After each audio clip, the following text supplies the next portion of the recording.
همچنان در اثر بارش و باران و سرازیر شدن سیلاب‌ها در لوگر 2 تن شهید و مجروح شده، چندین منازل مسکونی و صدها جریب زمین زراعتی و شمول مرکز در ولسوالی‌های این ولایت تخریب شده است. سید آقا حکیمی جزئیات می‌دهد.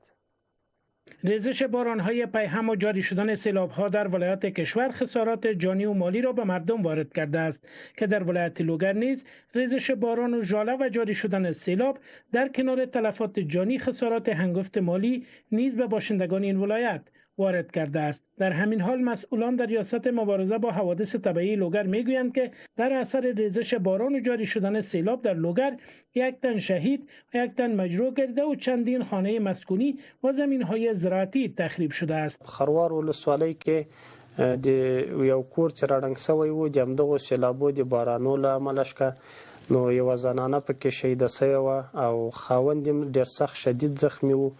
هر ولسوالۍ کې هم ډېر زیات سیلابونه راغلي وو، خو د کرنیز ځمکې تقریبا زراعت والا ځمکې ډېرې زیاتې تخریب کړي دي.